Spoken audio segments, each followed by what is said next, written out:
Alrighty, ladies and gentlemen, boys and girls, welcome to another Genshin Impact playthrough session. And actually, this is a Genshin Impact lore session because we are going to be reading all 5 books in the Byakuya Koku collection that we collected in the last stream. So in the last stream, we learned primarily about a lot of the politics, the structure of Byakuya Koku and Enkanomiya's civilizations through the Sun Children, the Dainichi Mikoshi, and I would say all the people that were basically involved in the corrupt system of leading this country for good and for bad. And it was pretty tragic, pretty dark, pretty sinister, very morbid, especially since a lot of the Sun Children, like they were all actually just kids that were just used, abused, ridiculed, humiliated, and like hated by their own people, and then they were just sent off to die. Overall, it was just a very, very unfortunate circumstance to kind of develop, and it's crazy how MiHoYo has made Enkanomiya one of, if not the most important location, lore-wise, plot-wise, in the game, and all of this is tied to a world quest that almost seems optional for the most part, when it really does have bigger implications for the world of Teyvat, Celestia, a potential world beyond this world, and everything else in between, especially what Scaramouche said about the false sky and everything else. So we have gone through almost all of the NPCs. We actually missed an NPC. I actually missed an NPC at the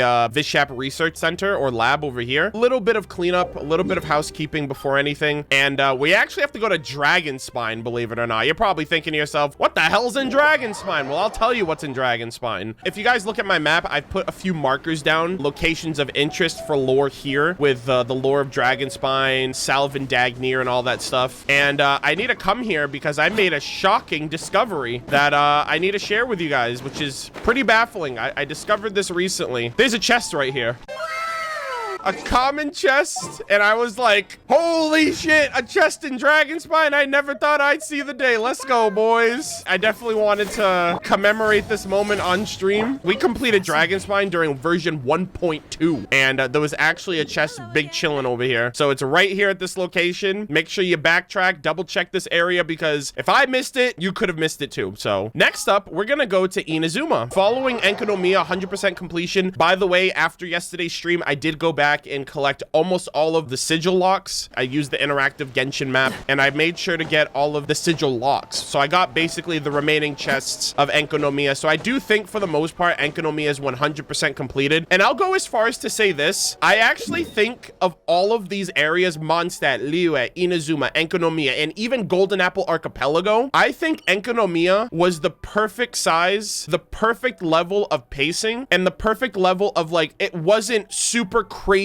overwhelming. It was super satisfying to organically search around things and look for chests and look for secrets and stuff like that. It gave you the right amount of world quests. It gave you the right amount of exploration. So overall, I actually really enjoyed the pacing of going through this place and 100%ing it for exploration, for lore, for NPCs, and all that other stuff, and the new monsters that you fight and all the like. Anyways, now that we've gotten all of the chests in Enkanomiya, we can come to the shop here, and I don't know if these items are exclusive. I don't know if I can get some of these items in my own Serenity pot, but these are where the rest of your sigils go once you max out the Grand Narukami Shrine Tree. So I'm just gonna use the rest of my points on just grabbing whatever's here. I think I'll have some leftover points, because if you have leftover points, it all just goes into Mora at that point. Okay, I'll have 75 left over, and then you can literally use the rest. So every one you give him, you get 3,000 Mora. So that's quite a bit, but I'm going to save some of these sigils for myself. Again, I wanted to showcase that in case you were unaware. And that shop will be available after you max out your Grand Narukami Shrine Tree to level 50. So keep that in mind. All right, next up, we have to go back and complete that final quest. It has been a full server reset since we started it yesterday. I also really like how this quest combines multiple like Greek references, like the Lotus Eaters and the Lotus Fruit, along with the River Lethe. So here we go. Investigate. Obtain the Dragon Bone Orb.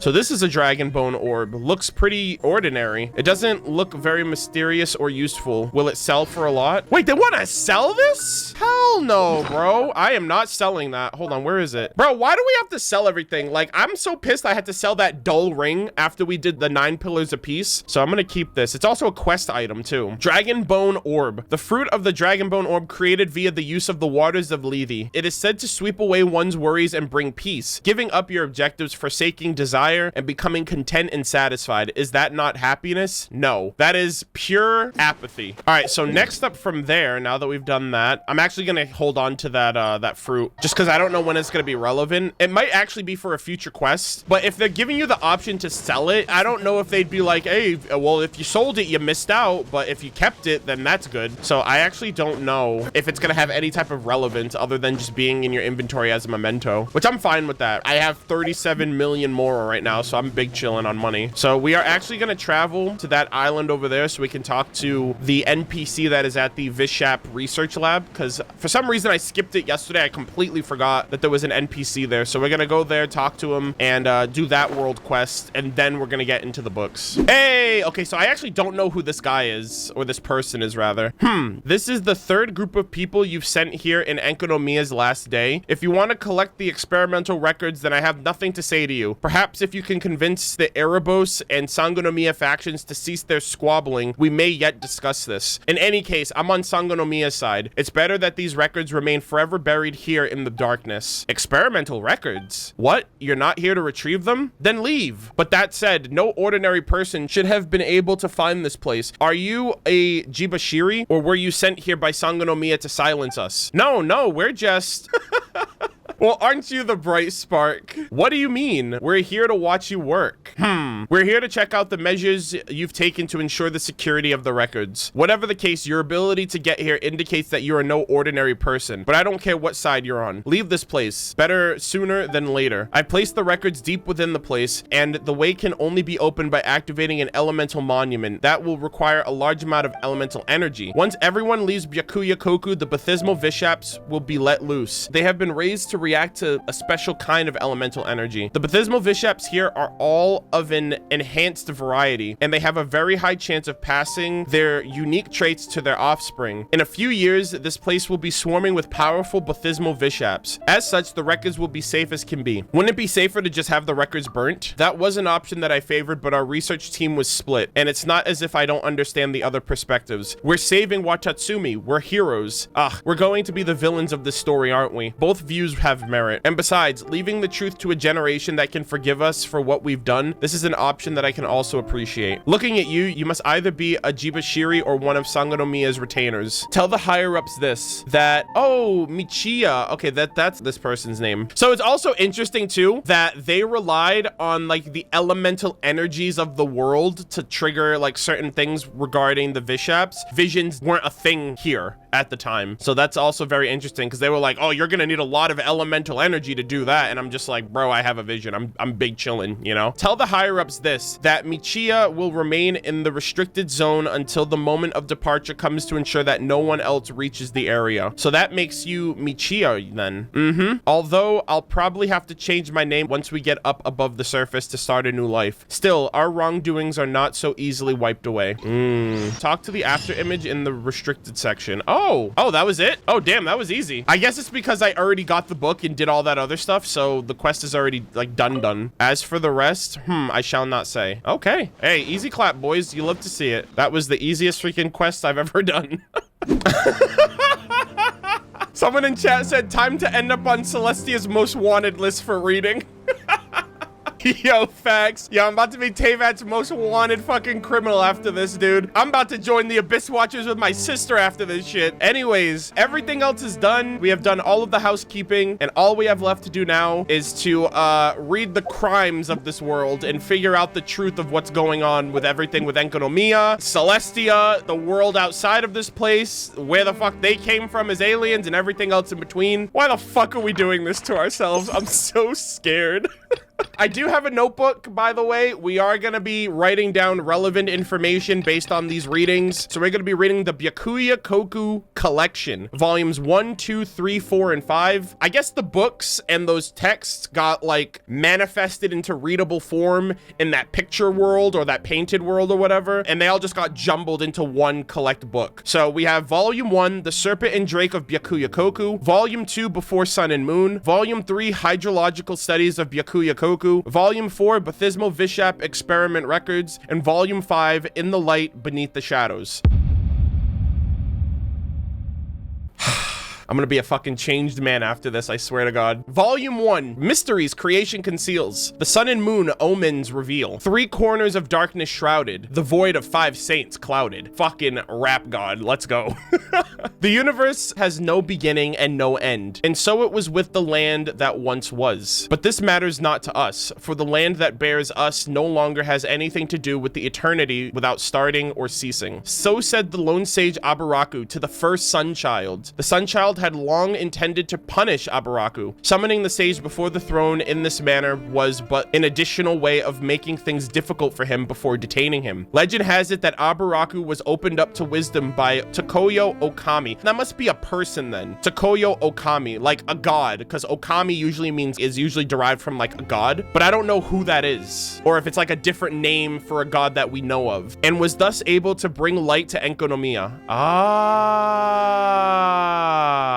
So that's how he was able to create that light source, because a god gave him the wisdom to be able to do it, which had until then never seen the sun. Yeah, because he doesn't know what the sun looks like, so that's interesting. But the sun child grew jealous of his talents, thus imprisoning him for life. Yet these children of the sun never considered that had Abaraku not created that underground star, they never would have existed in the first place. That's the poetic justice of this all, or not the justice, I guess that's like the poetic tragedy of this all. If Abaraku never made the Dainichi Mikoshi, the corrupt nobles and officials would have never been in a state of peace where they would manipulate the sun children to then get things that they want and then kill those kids. So like it all comes back to Abaraku creating the Dainichi Mikoshi for the good, but that, like I said in the last stream, the light casts the shadow on like those bad people, and so everything else kind of went to shit. The origin of heaven and earth is like the chicken. Yeah, what came first, the chicken or the egg? And are not dragons and snakes kin? No sooner had the sage Abaraku uttered these words than he was overthrown by troops lying in ambush. Okay, so this is talking about how things happened after the Dainichi Mikoshi was created. At that time, Enkanomiya had only bought some room to breathe by the appearance of the sun. The dragon heirs loved the dark and shunned the light, and thus could no longer act with impunity. The days when the dragon heir would rampage and graze upon humanity like so much grass had at last come to an end, for the people of Enkanomiya finally had the means to resist. Yet it came to pass that the flaws of human nature would rear its ugly head even before such outside threats could be quelled. The people chose a sun child, crowned him king, and worshipped him, and yet he ruled with a brutal hand, framed with righteousness. Unnumbered years would pass before a young child of Enkanomiya would make a wager with his peers. Alone, he would dive beyond the three corners, evading the trail of the dragon heir in search of a dragon-born flower. But what he found instead within the great cavern was a mighty serpent. Oh, so this is when someone found Orobashi, one he had never seen before. Somehow he had gazed upon the serpent's titanic form. The child felt no fear, but instead a kind of kinship. I am a profane serpent, though my servants are numberless. Not one mortal now dwells in my shadow. That I shall fall into this realm, and that we should meet. Perhaps this is fate. You are not one of my people, but you are human nonetheless. Speak your desires, and I shall hear. Could you then perchance become our god? Thus did they, human and serpent, go forth to face the royal authority of the sun child and the incursions of the dragon heir beyond. Thus was the curtain raised on the turning of the tide. Okay, this is actually a really cool first volume. So this entire chapter kind of outlines kind of like a point-by-point timeline of what happened regarding Enkanomiya pre-serpent god. They're living down in the dumps of like the depths, being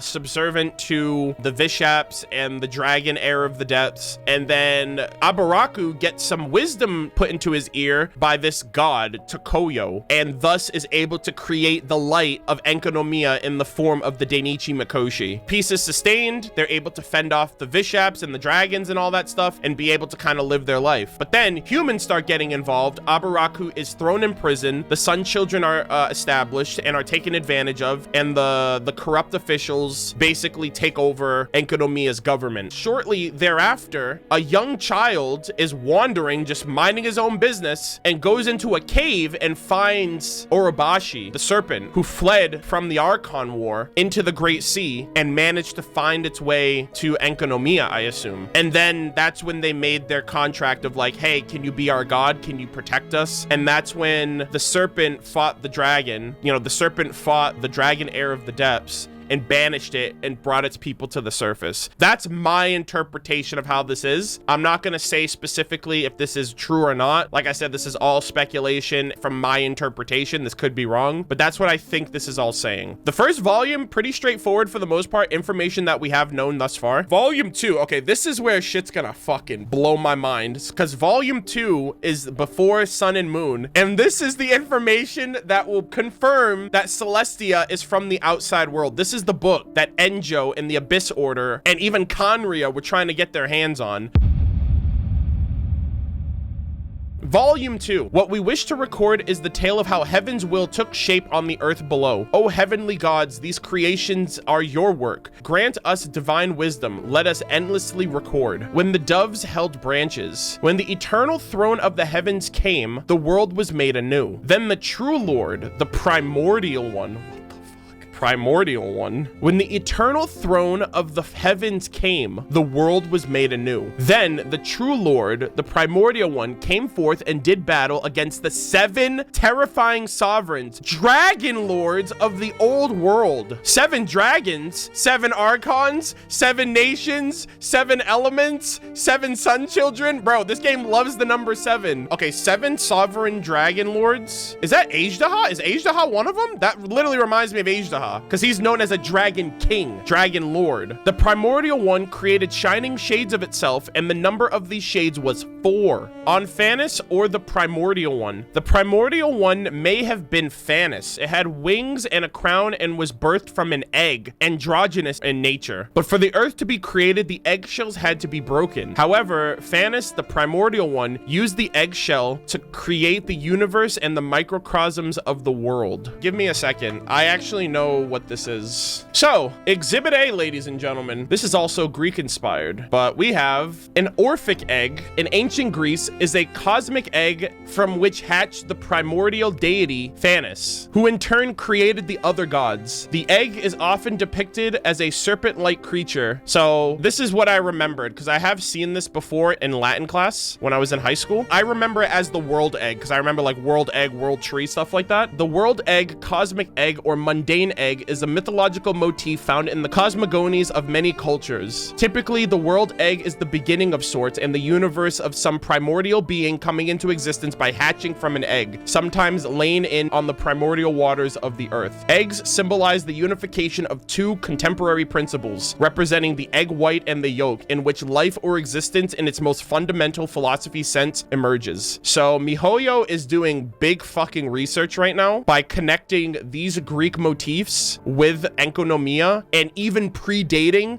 Tevat's universe, which is insane. Okay, so combining these two, the primordial one is Phanis. So did Phanis come from another world too? Hold on. I'm confused. So where did these 7 dragon lords live? Like what's the old world? What's this old world business? So here's what I'm thinking. What I'm thinking is Phanis came in from the outside world, found this planet. This planet was ruled by 7 dragon lords. So Phanis split himself into 4 shades, and those 4 shades did battle with the 7 dragon lords. They won, and then he created a new world from that. If Phanis created the world, then what was before that, where these dragon lords were existing? 40 years after the held branches, 40 winters entombed the flames, and 40 summers churned the seas. The 7 sovereigns were vanquished, and the 7 nations submitted to the heavens. Oh dear. The primordial one, the great sovereign, had begun the creation of heaven and earth for our sake, that of its creations which it cherished most, who would appear soon upon this world. This reminds me like 40 days and 40 nights, Noah's Ark, like 40 days and 40 nights, like the flood. And it says that 40 winters entombed the flames, and then 40 summers churned the sea. So I don't know if it like recreating the world from nothing. And then it says here that it began the creation of heaven and earth for our sake. So I'm assuming our implies humans. So it was kind of like creating like a cradle for life for humanity. All right, interesting. 400 years. What the fuck? Bro, we just went from 40 years to 400 years. 400 years after the held branches, The mountains and rivers were made, and the sea and ocean accepted those who rebelled and those who would not kneel. The primordial one and one of its shades created the birds in the air, the beasts in the earth, and the fish in the sea. Together, they also created flowers, grass, and trees before finally creating humans, our ancestors, numerous as the stars in the sky, uncountable as the sands on the shore. From that time, our ancestors made a covenant with the primordial one and so entered a new age. So this is like the creator of mankind. So it came here from the outside world, usurped. Oh my fucking God. Oh, hold on. This god usurped the dragons and like took over in their stead. I freaked out because I used the word usurp, and that's hold on, I need to find this. It was Ajdaha. It had to have been Ajdaha. Right here. Oh my fucking God, dude. So I was freaking out because I realized that the primordial one usurped the dragons. And then it reminded me of this interaction with this little girl here when I was in Liyue for the first time. And this little girl says something very, very interesting. And she actually mentions that Ajdaha was usurped. I want to play it here because this is an old VOD of mine. So I just want to play it out here. Are you here to witness the resurrection of the most ancient, most awe-inspiring individual in Liyue history? Do you mean Rex Lapis? That usurper. Humans, they only care about history since the dawn of the age of mankind. Are people really happy to just draw a line under the literary of atrocities humanity's ancestors are responsible for, call it ye old world, and just get on with their merry lives? Oh my God. Anyone who willfully indulges in this fantasy world of false prosperity will be consumed by it, and thus they get what they deserve. What the fuck is... So I think this child just foreshadowed that no one gives a shit about what happened before humans. They only care about humans afterwards. But before humans, dragons ruled this place, and they were usurped by the ancestors of humanity. A la this whole fucking story that we're reading right now. Like this whole story that we're reading right now. So Fanis came in from the outside world, usurped the dragons, took their place, recreated the world, made it so it was able to be inhabited. They created trees, water, animals, life, and then brought humans into the picture. And that was where existence and history really started, with humans. Nothing really before that. Everything else before that doesn't matter. Okay, the year of the Ark's opening. Oh, so it is Noah's Ark. What the fuck? 40 days and 40 nights, we're gonna fucking set the world on fire. We're gonna freeze it over. We're gonna melt it again. We're gonna create life, and then we're gonna open up the Ark. We're gonna allow humans to flourish on this planet. The primordial one had its sacred plan for humans. As long as they were happy, it too rejoiced. The year after the Ark's opening, the people worked the land, and so came the first harvest. The people mined, and so reaped the first crop of precious ore. The people gathered, and the first poems were written. The year of Jubilee. If there was hunger, the heavens would bring food down and rain. If there was poverty, the earth would bring forth its riches. If melancholy were to spread, the heavens would reply with their voices. The one taboo was to succumb to temptation, but the path to temptation had already been sealed.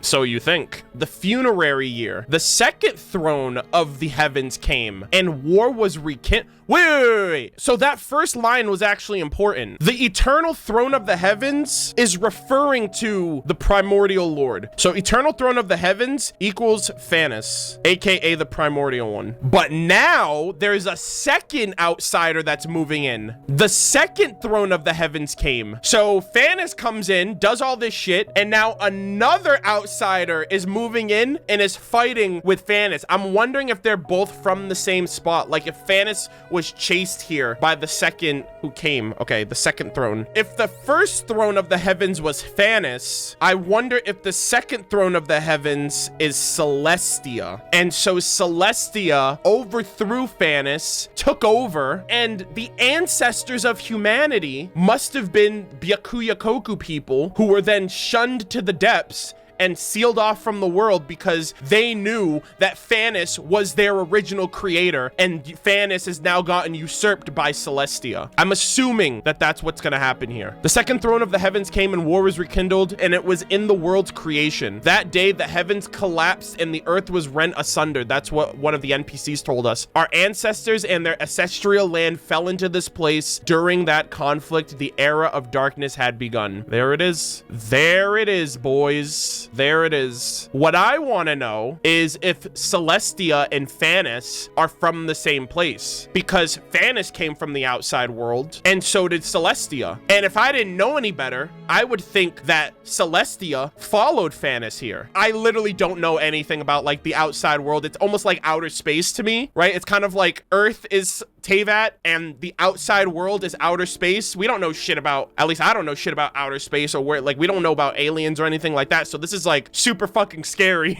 that like beings from outside of our planet can just move in on our turf like that. And that also rings the question, where are the travelers from? Where are Aether and Lumine from? Because they are like traveling from world to world. So they're kind of like Phanis and they're kind of like Celestia in that right as well. I guess we could say that the third throne of the heavens would be Aether and Lumine, technically, if that's what we're calling them. See, and that would make sense. That would make so much sense, because why do you think the sustainer of heavenly principles sealed them away and yoinked one of them? Because here comes a third outsider trying to usurp the second outsider who usurped the first outsider. At least that's what they probably thought that they were trying to do. The first year of darkness, the people of the Seven Sovereigns had found refuge in the ocean, and the dragon heir of the depths ruled this particular place, which led to war between them and our ancestors. Our ancestors chased them into the shadows with the light of 1,000 lanterns, and they hid in those shadows, hunting us. Okay, so this is talking about the Vishaps and the dragon heir of the depths ruling Byakuya Kok, or Enkonomiya, I should say. But there was only darkness in this place, and so their hunting grounds were untrampled. The prayers of the people turned into lamentation, but the primordial one and its 3 other shining shades did not hear. So Enkonomiya falls into the ocean,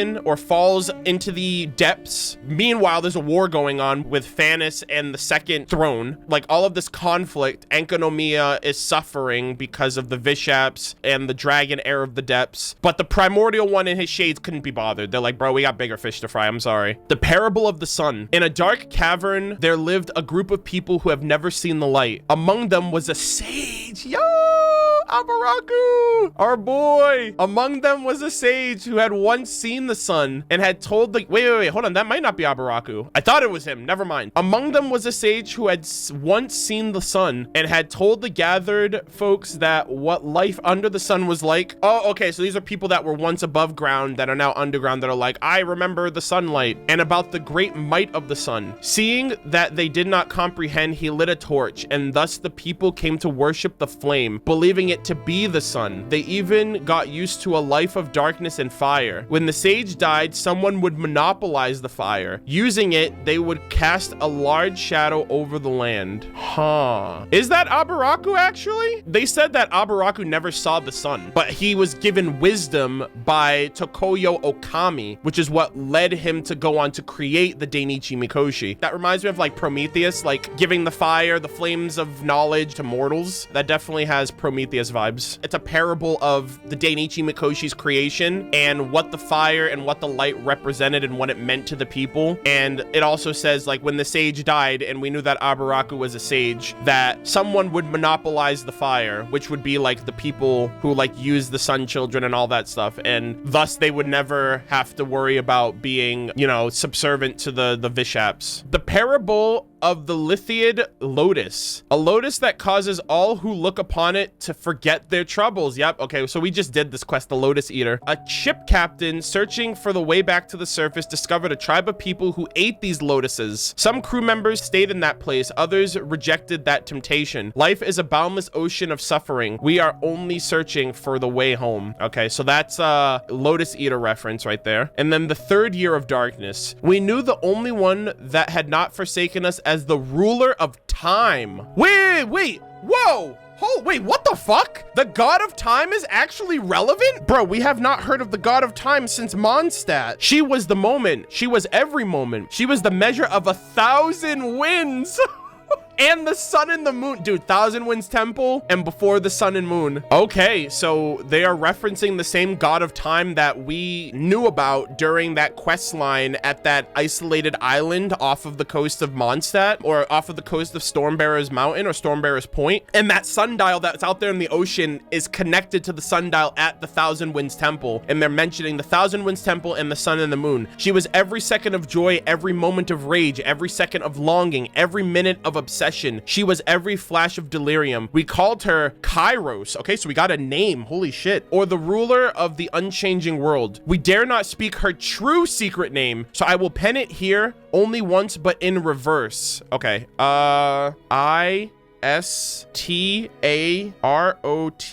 Istaroth. Istaroth slash Kairos, the god of time. Holy shit, dude. You know what's crazy? I actually talked about this in my last stream. I said, when you're in the freaking Evernight of Enkonomiya, you can see parts of Enkonomiya in the past. You can see like structures that are made whole, like they're kind of like blue, but they're like made whole. It's almost kind of like the Dainichi Mikoshi is manipulating time in a way. That must be important. And now we know that the people of Enkonomiya seemingly knew of, or at least worshipped, the god of time at one point. What I want to know is, how is the ruler of time relevant to Mondstadt and the Thousand Winds Temple? The people used to worship the god of Animo and the god of time. I think that's what it says, which means they're kind of like interconnected in a way. Holy shit, dude. This is fucking huge. Sheesh, dude. I can't believe this. This is so nuts. The year of blindness. The sage Abrax's wisdom was awakened, and he unveiled a bright bringing miracle from within his hands. So our ancestors began to build the Helios with him as its leader. Okay, so I guess that confirms that this earlier paragraph is not about Abrax. I guess this is just a parable about fire and the sun. I guess it was kind of used in small quantities, or known about in small quantities. So this one was not about Abrax, because then later on, Abrax, another sage, it says its wisdom was awakened, but in that one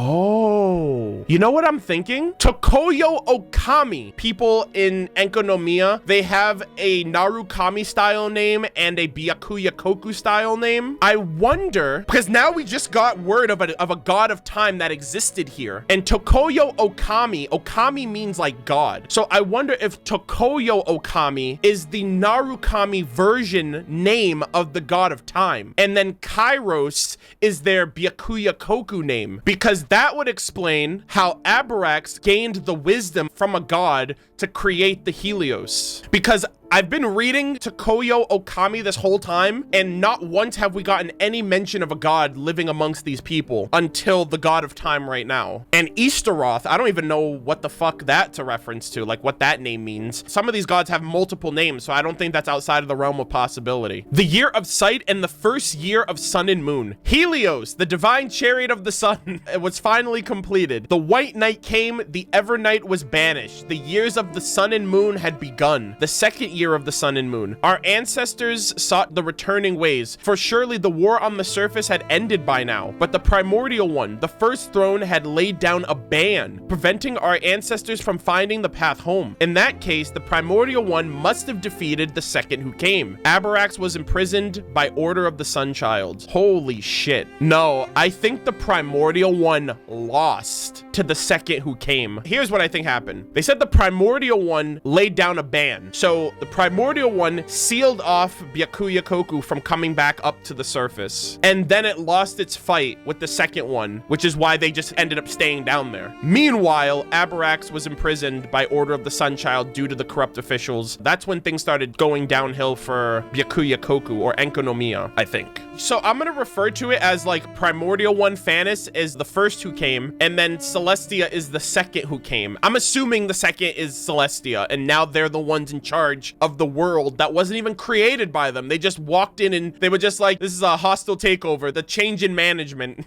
The parable of the tree. The king's gardener and the tree spirit of the royal garden were in love. Oh, but the king wished to repair the beam of his pavilion, so he needed to cut down the tree with the most spiritual energy within it. The king was the incarnation of the primordial one, and the gardener could not defy the sovereign of sovereigns, so he could only bring his plea to the king's priest, who was the incarnation of Tokoyo Okami. Holy fuck, bro. I'm wondering, like, incarnation, it's not reincarnation. They're not like the primordial one and Tokoyo Okami themselves, but like what does it mean that they're incarnations? Incarnation is a god gaining human form. So it's kind of like I look at you and it reminds me of Takoyo Okami, or I look at you and it reminds me of the primordial one. It's like they remind you of them, but they're not them, right? I gotta wrap my head around that a little more, but anyways, let's see. The priest had pity on the gardener and said to him, "Go and cut the branches of the spirit tree down." The gardener did so, and afterwards did as the king ordered, cutting the spirit tree itself down. Then the priest said, "Plant the spirit tree's branches on the ground." But the gardener said, "A spirit tree shall take 500 years to grow." Damn. What's with 500 years, bro? Conria didn't suffer enough. You gotta constantly bring up 500 years. The priest said, "Your one thought shall echo through eternity." Okay. And so the gardener planted the branch in his backyard. In an instant, the slim branch grew into a new tree, and the new tree spirit was a continuation of the past one. For it is the god of moments who is able to take seeds from this moment into the past and the future. Okay, so Takoyo Okami is the god of time. That kind of confirms it, that a tree that takes 500 years to grow grew in an instant. That was actually really nice of the god, though, because it's like, oh, this tree spirit, we're in love, but I gotta chop down the tree. And they were just like, okay, well, plant that branch over there. I'll snap my fingers. It'll grow instantaneously. The spirit of that tree is the same spirit of the one from the tree you had to cut down. So you two can be together and you guys get what you want, and don't mention it. God of time. It's what I do, you know? Gardener equals burrow keeper. Oh, that is true. Oh, the bough keeper. Sorry, not burrow. Here's another interesting thing. A bough is a branch of a tree, especially a main branch. And then a keeper is basically meant to guard, protect, maintain something. So Dainsleaf is essentially a tree protector.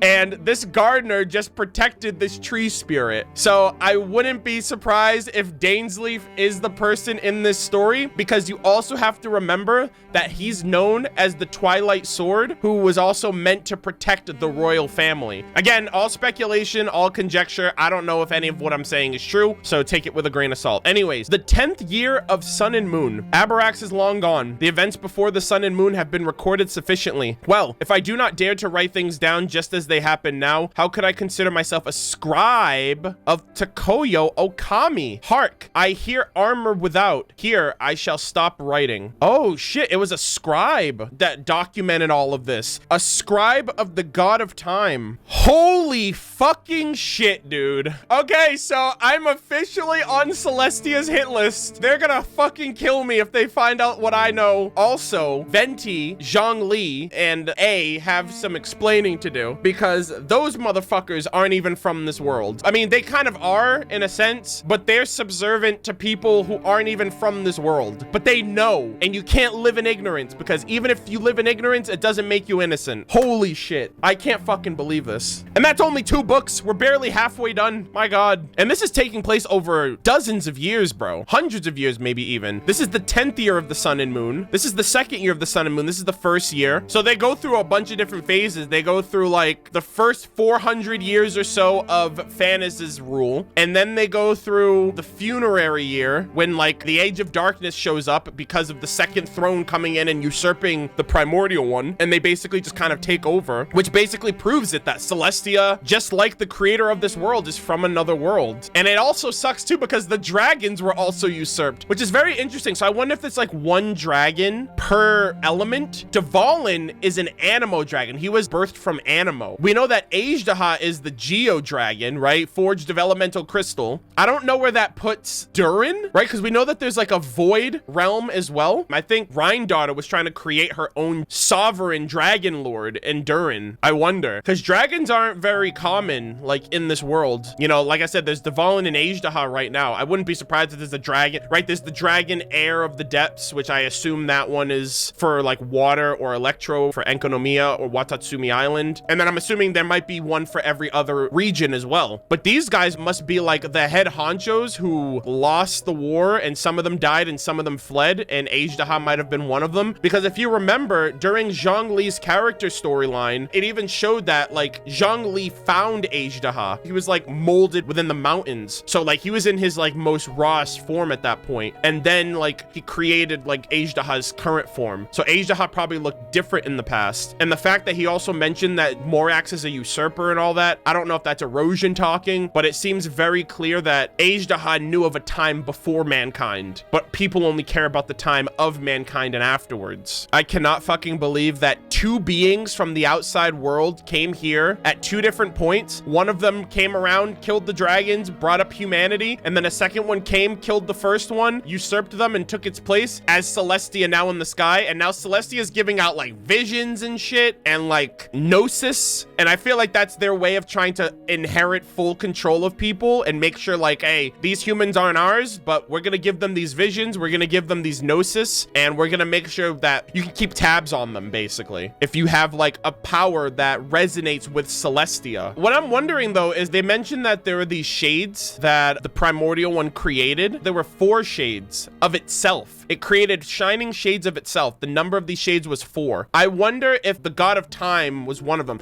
Like if it created humans and gods after itself, and one of those shades was Tokoyo Okami. We don't know anything about the other 3. I assume it just means that the primordial one and the 4 shades fought against Celestia, but they lost, which is crazy. And it's also interesting that if they all did lose and whatever, how did the god of time escape? Because now the god of time is being worshipped by Mondstadt along with the animal god. Unless Venti is one of these shades and he's throwing shade and he's not telling us, that'd be crazy. I actually really liked volume 2 a lot, but we're gonna jump into volume 3 now. It's very much time.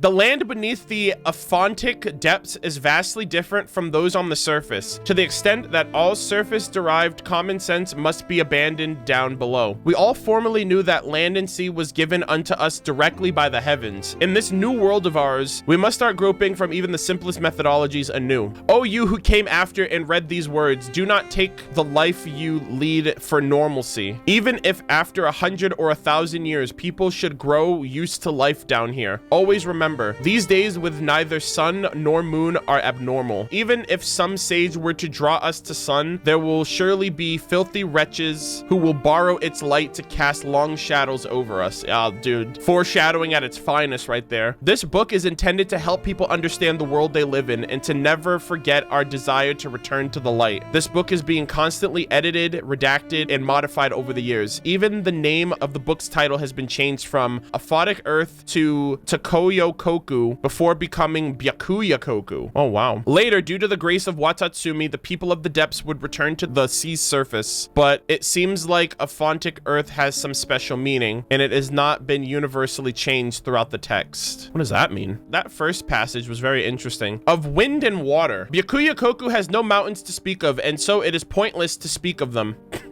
Couldn't have said it better myself. However, our priests and sages have detected something. Even in these depths, the power of the undying wind and water still remains. The personification of the undying wind is known as Tokoyo Okami and is poetically rendered the 1,000 winds or the 1,000 winds of time. Wait a minute. I thought 1,000 winds represented Venti. Venti's the animal god. The 1,000 winds of time. Wait, so is the 1,000 winds temple in celebration of her? Water, on the other hand, is the might of the Vishap realm, represented by the Bathismal Vishaps. Yeah, so there's definitely some type of connection between Barbados and Istaroth.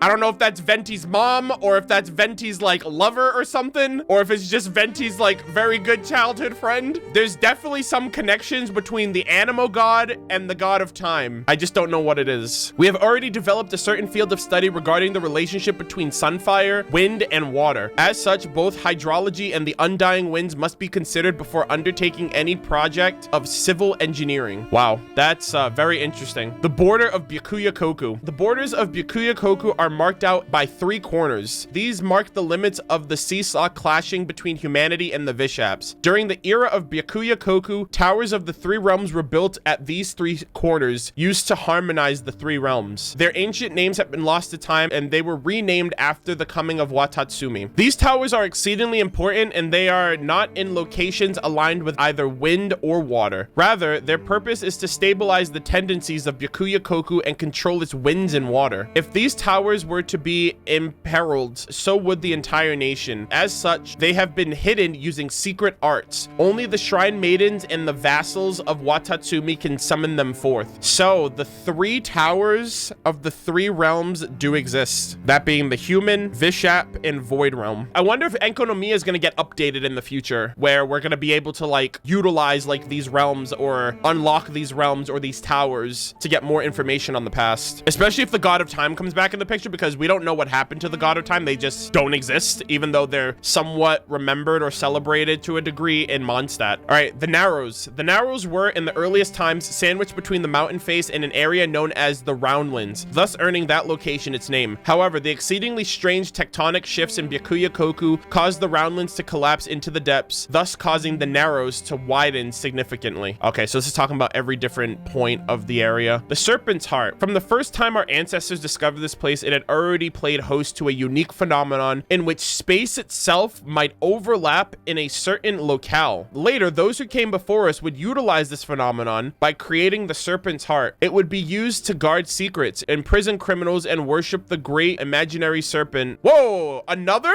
serpent? Ouroboros. Dude, there's another serpent besides Orobashi? That took a turn. Yeah, so they're talking about the 5 seals, the area with the 5 seals that we did. Like, we found treasures, we found people that were imprisoned there, like Spartacus and things of that nature. In the early times, this place was called Delphi, the land of snakes. Oh my god, now we have different areas. This name did not change even after the arrival of Watatsumi Omikami. Makes sense, because it kind of fits their description. Ancient arts depict the scaleless serpent as Ouroboros and the coral-adorned serpent. Okay, so that confirms it. Ouroboros is scaleless, while Orobashi had coral on it. Was coral-adorned. Oh my god, dude. So now we have another snake that we have to look out for, which makes you wonder now if the snake statues that we've been seeing around here, are they Orobashis or are they Ouroboroses? I gotta double check now. Denichi Mikoshi. The earliest name of this place was Helios, and it was a high tower built by the sage Abaraku, standing for earth, the element between wind and water. According to prophecy, this was likely the sun that the sage displayed, used to light those lightless caverns. And just as those prophecies suggested, it was also later used to cast a great shadow over the nation. Unfortunate. All right, so I decided to change the scenery up and go to the Thousand Winds Temple of Time, apparently. The Thousand Winds of Time Temple, based on how relevant this is now to all of the lore and information I'm figuring out. And another thing that I want to say, these motherfuckers, where are they? Where are they, man? I know they're up here. Look at them. They're right fucking there. I know your secret. You don't know that I know, but I fucking know. And I swear to God, I'm gonna get revenge. One thing that I'm thinking about now that we know that Celestia is actually sus and not exactly like the benefactors that we thought they were, it kind of makes you wonder what happens to people who ascend to Celestia. Right, so for example, right, Vanessa, she ascends to Celestia, right? That's where the Windrise tree is a representation of her ascending. When you go into Celestia, like in the manga, it shows Celestia as like a room with a bunch of rooms in it, almost as if Celestia is going around and collecting people that could deem to be a problem in the future for them. So they're like taking their competition and putting them in there and then just leaving them there, like imprisoning them or whatever. I don't know how true that might be, because she also became like the Falcon, so I don't really know if she like ascended in the way that we think. Like, does ascension means what we think it means, like imprisonment? I'm not sure, but this place is definitely like, I really wonder what this place looked like originally now that we know that this is like also like an ode to Venti and the God of Time, which is insane.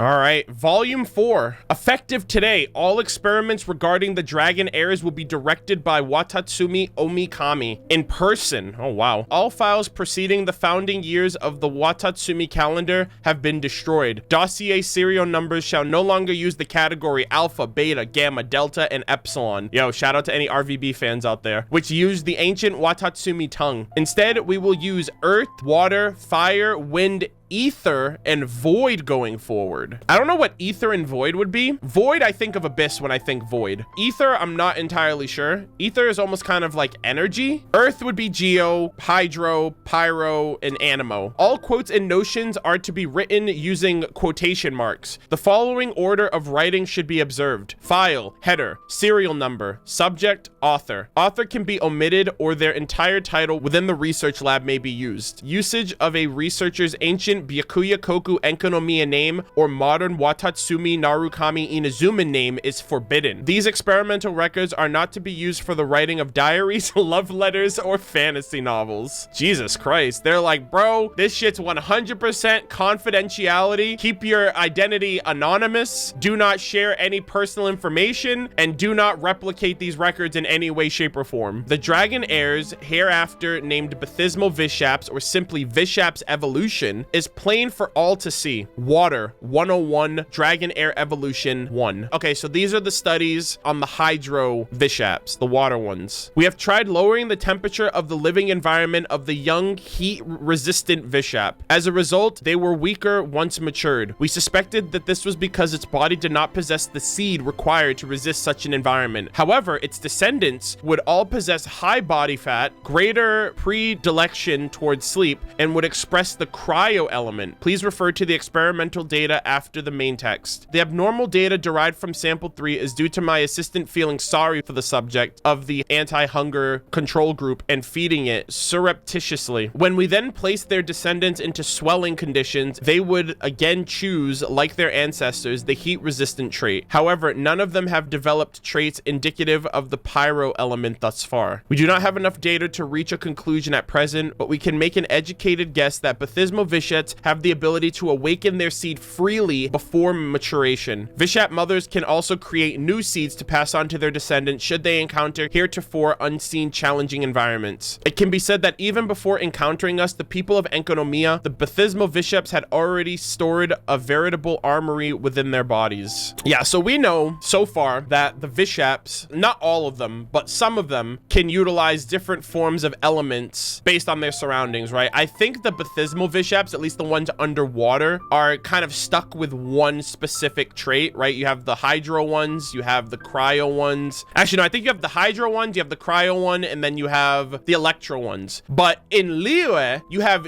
Geo Vishaps that can imbue different elements. Like, I think the Geo ones can imbue fire and water. Now, I don't know if there's a jack of all trades. Like, Ajdaha is the only one that I know of that can do all of the elements with the exception of Anemo, Aether, and Void. But he's like the head honcho Vishap, so it's understandable that he can imbue multiple at once on top of that, which is cool. I think they're distinguishing that the Enkonomiya Vishaps, they're not able to tap into that adaptability as much as the Geo ones. Again, they don't know the Geo ones like we do. Yeah, and then you also have the Primo Geo Vishap who can change their element as well. Their elements are very much similar to Ajdaha's. The difference is Ajdaha can dual elements, whereas the Vishap is one and done. And it's the four main elements: Cryo, Pyro, Hydro, and Electro. But like Anemo, Aether, and Void are kind of up in the air. Like, we've never seen those yet. We haven't seen them yet. Very, very, very interesting. The result of the intelligence testings are astonishing. Void 207 Vishap Intelligence Research. Through a screening process consisting of rewards and punishment, although previous research indicates that screening is unnecessary, Vishaps are one and all adapters par excellence. The linguistic capabilities of Vishaps 4 generations down are starting to approach that of a 12-year-old human student. Perhaps it might be more accurate to say that Vishaps always had their own method of communication and that they are displaying here their ability to learn. We believe that these experiments should be stopped. If not, we may not yet be proven narrow-minded for having dismissed that last person who wrote a fantastical tale about Vishap people. I don't know who they're referring to or what that's referring to. Prophecy holds that the dragon sovereign of water will be born in a human form. We must not let this thing happen in Enkonomiya. Are they talking about Kokomi? Right, because she's the divine priestess, right? She is the lineage of the Enkonomiya people. You know, she is the heir of like the Watatsumi people, and she's Hydro as well. Hold on, let me actually double check her constellation real quick just to make sure.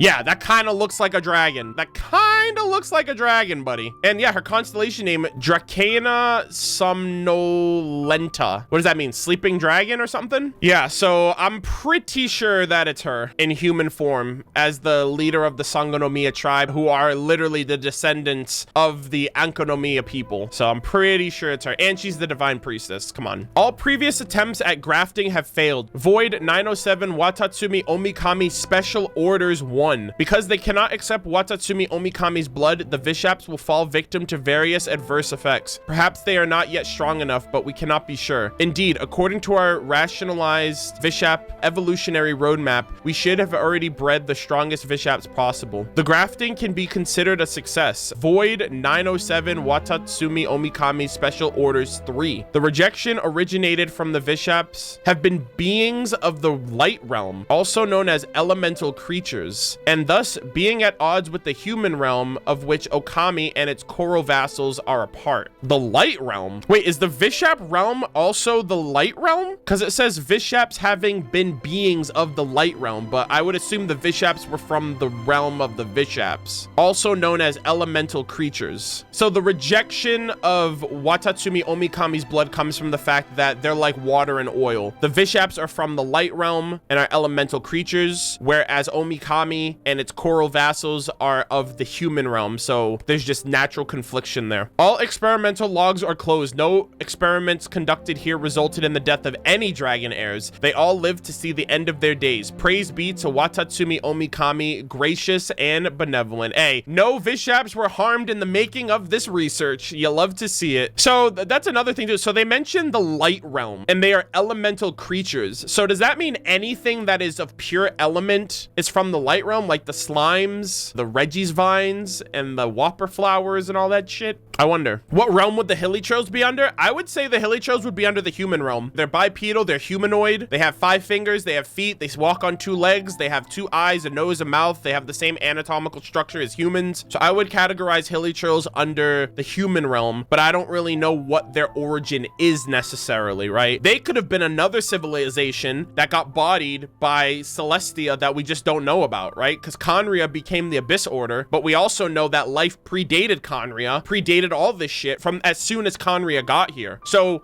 actually, I wouldn't be surprised if the Hilichurls are the result of the first like generation people that Fanis created that then became what they became due to the war between Fanis and Celestia. Because I'm pretty sure that the Hilichurls are the earliest threat of the world, and then it became the Abyss Order down the road after what happened with Conria. So I wouldn't be surprised if the Hilichurls are just the first generation of humanity that got fucked over once Celestia decided to take over.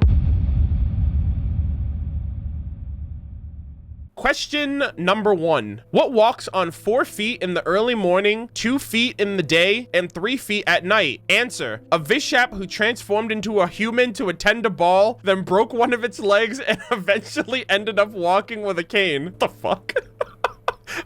What? You can say that about anything. What has 4 legs, then 2, then 3? I had a table with 4 legs, 2 of them broke, and then I fixed one of them. There you go. That's so fucking weird. What the hell? Sages like this answer the most, and it is the children that get it right almost exclusively. For adults, it always smells like a horrible conspiracy when a Vishap turns into a human. This is the 2nd time that they've mentioned like Vishaps being human or talking like you. I think this is the 3rd time they've mentioned it. According to the prophecy of old, the dragon of water, the ancient lord of Vishaps, will definitely descend in the form of a human. However, for children, the answer to the question indicates the possibility of mutual understanding, but it is not a good idea to make Vishaps sound adorable. Though such jokes befang the fear, they also lower the guard of the children. Dragon heirs of the depths have evolved to wield the power of other elements and have hence lost their purity. As such, the dragon of water will no longer be born from among their ranks. That's fine. Kokomi's great anyway. Question number 2. With only 1 mouth, this being sometimes has 4 feet, sometimes 2, and sometimes 3. Is it the same thing again? Though unable to morph into other things, it is able to walk on the earth, swim in the water, and fly in the sky. The more feet it walks on, the feebler it grows. What is this being? Answer: a human. Oh, that's so cool. That's actually goated. Humans crawl on hands and feet as babies, walk on 2 legs as adults, and I've actually heard of this like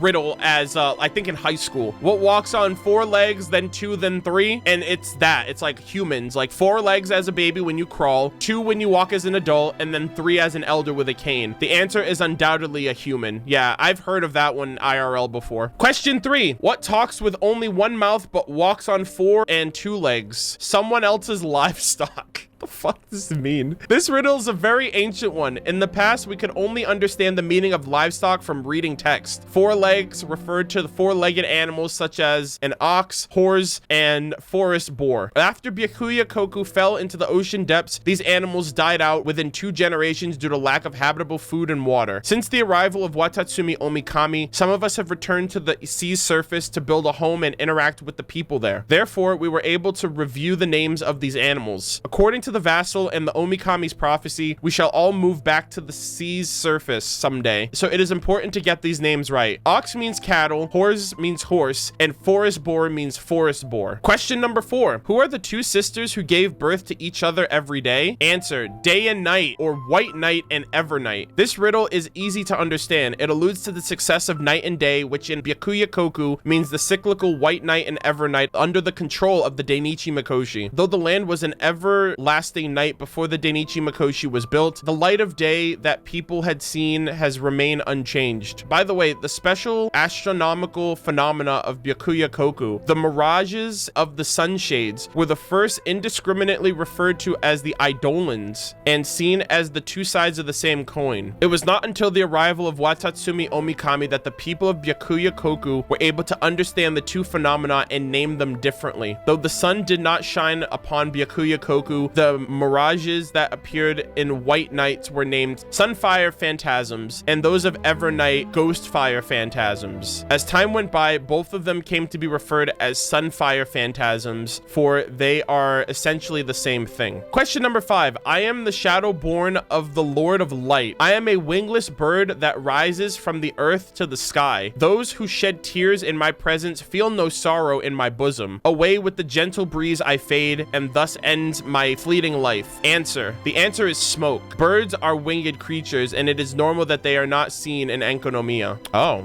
okay. The shadow born of the Lord of Light. That's funny. Question number 6, and this is the final passage, I believe. Oh no, there's more. Actually, there's some more stuff over here. Okay. Question number 6. A father has 12 children, each of them giving birth to 60 daughters of different appearances. Of them, 30 are pale and 30 are dark. The whole family, knowing not death, will only fade away. Who is the father? Answer. The answer is the year. The people of Byakuya Koku may find the part of 60 pale and dark granddaughters a bit confusing, but everything will start to make sense once they crack question 4. What was question 4? Oh, night and day. Okay. There used to be a sequel to this riddle in ancient times. It's roughly said that every granddaughter who gave birth to 12 descendants, and each of them, 12 descendants. Is that like 12 months in a year and 30 days in a month? It is roughly said that every granddaughter would give birth to 12 descendants, and each of them would have 60 children. Every such child later would give birth to another 60 that would go on to have children of their own. This would continue on until at last all of the offspring would together give birth to the one and only primordial child, Takoyo Okami, the mother of 14 billion years. Watatsumi Omikami forbade people from spreading this riddle. So does that mean like the universe of Genshin is 14 billion years old? Sheesh. And then the serpent was like, yeah, don't tell that story. That's a little too close to home. We might get in trouble for talking about that goddess of time. This was heavy, bro. This was absolutely heavy. And then here it is, appendix. Historical figures are traditional names and Narukami style renders. Kairos, Takoyo Omikami, aka the goddess of time. Eris or Arisu? Wait, Arisu like Alice? Is that Alice? No way. I don't believe. Wait, did we see an Eris? Do we know an Eris? Because the Japanese name is Arisu. That's Alice in Japanese.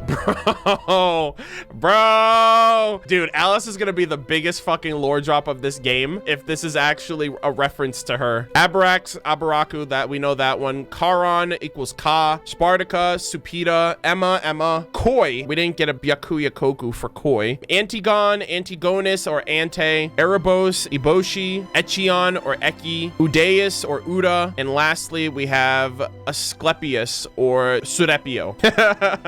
People are saying Koi Dao for Koi over here, the voice actor of Albedo. That's funny. Holy shit. You guys want to see something crazy though, now that we just briefly mentioned Alice? You know what's absolutely insane? I actually think that is Alice. Actually, you know what? Hold on. So that name right there is Eris or Arisu, which Arisu means Alice in Japanese. That's how you would pronounce Alice in Japanese, like Arisu. And this whole fucking collection of stories was built on the information predating Celestia, predating like pretty much the origins of creation. And we know that Alice is like a sorceress sorceress, probably hundreds of years old. We don't know what their official race is, but I'm assuming like an elf. She even told Klee in the past that their species has a very long lifespan. So she would be able to live to see a lot of these events come to pass. If you actually go to your characters and you go to the dressing room and you go to Wing Glider and you go to the Wings of Feasting, I know that this Wing Glider is pretty much just like a meme. It's like, oh yeah, these are the wings that you get from the kernel of KFC, because these wings were originally branded as the KFC Wing Gliders, right? And then they ended up finding a way for them to come into the game through Twitch for NA. If you click on these, this is a story that Alice tells to Klee about once upon a time, that world was ruled by dragons, but not the ones that you know of. These were more akin to lizards and chickens. So they're trying to cross-reference that the world of Teyvat used to be housed by finger-licking good chickens and lizards that we would just eat in the form of KFC for the world of Teyvat. But if you actually read this, she's actually telling Klee the story that the world used to be run by the Vishaps, by the dragons, before something else came along and messed with it. She doesn't tell Klee outright because that's putting a target on Klee's back if Klee ever recited that or told anyone, which is why she like sprinkled it as like, oh, all of the dragons were so finger-licking good, all 11 herbs and spices were so delicious that all of the dragons got eaten. That's what she tells Klee. So I actually believe that Alice knows more about the world than we think she does, because she also knows about Aloy, and Aloy's from another world, and she's the one who narrated Aloy's collected miscellany. I thought it was gonna be Dainsleif, but it was actually like Alice, which means that she knows a thing or two about the outside world. So she probably would know a thing or two about the origins of the world too, if she's been around since then. And if she was Arisu from the Codex of People during Byakuya Koku's time. And I guarantee you Alice has been to other worlds, just like the Traveler has been. She writes the Teyvat guides. She writes the Teyvat travel guide. She's hundreds of years old. She's a powerful sorceress. She's Klee's mom, and she knows more about the world than I think we realize. I'm actually worried about like the next big Archon quest or the next big lore drop with our sister in Dainsleif because of what we know.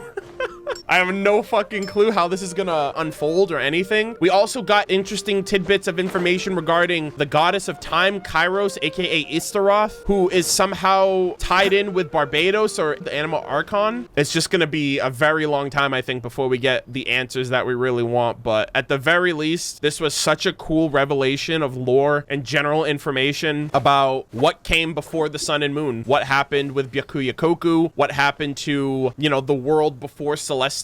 Now it kind of puts Celestia in a really bad light, and it kind of makes you wonder how they're going to justify their actions. It's also going to be interesting because I wonder if Dainsleif knows any of this stuff that we know. Do we know more than he does about the truth of this world? It seems like our sister knows, and she wants us to figure it out for ourselves, to come up with our own conclusions, to come up with our own answers. And that's going to be bittersweet as well for us to confront our sister, whether we believe or side with her or side against her. You know, she's also working with the Abyss Order to take down Celestia, and it's kind of like the enemy of my enemy is my friend. Conria got done dirty, just like the people that came before got done dirty by Celestia. And it seems like Celestia are the bad guys here, but there's always another side of the story. As crazy as it might be to say, I actually would want to hear Celestia's side of why they decided to do things as they did and where they come from as well. And then there's also a bunch of other implications too, with like the Genesis Pearl, the story of the Battle Pass, right? There once was a kingdom, a glorious kingdom established in the heavens. I don't know if that's talking about Conria, because Conria was not established as a kingdom in the heavens. They literally moved in on our turf. So I'm kind of wondering what that story is about, the Genesis Pearl, the two heirs. And that's kind of interesting too, because the first throne who came and then the second throne who came kind of reminds me of the Battle Pass story of like the first heir who fell to darkness and then the second heir who took up where the first could not. This is your story. This is your tale to be told. And we also don't know where the travelers come from. We don't know where Aether or Lumine are from. How do we know that they're not from where Celestia was from or from where Phanis was from? You know what I mean? Like there's so many implications of anyone who's not organically or inherently or natively from this planet. There's just so many speculations and things that we can go from there on. Also, the Sustainer of Heavenly Principles, we haven't even seen them since the game started. Obviously, I assume they're one of Celestia's like higher guards or higher gods. A lot of implications, a lot of things. We still don't know what Paimon is. We don't know anything about her. And they definitely foreshadowed a lot of things with Paimon Paimon regarding like that we're gonna get betrayed by Paimon and like to not trust Paimon and stuff like that. And Paimon's the only thing in this game that is never questioned by anyone ever, and she's one of a kind, and she kind of stumbled across us. I almost feel like Paimon is sus in that right. But yeah, if anything, that's gonna do it for me. That's gonna do it for content for today. The reading session was great. I feel like I've learned quite a bit. I still need to kind of marinate on a lot of these things. Ouroboros is the thing that might be relevant again. The Land of Snakes might be relevant. The Dragon Sovereign of Water being Kokomi would be really awesome if that became relevant in the future. We have a target on our back now, I think, and I think the next time we see our sister or Dainsleif is gonna be very interesting. Yeah, that's gonna do it for me. Next video will be Lantern Rite Festival, so I'm very, very excited about that.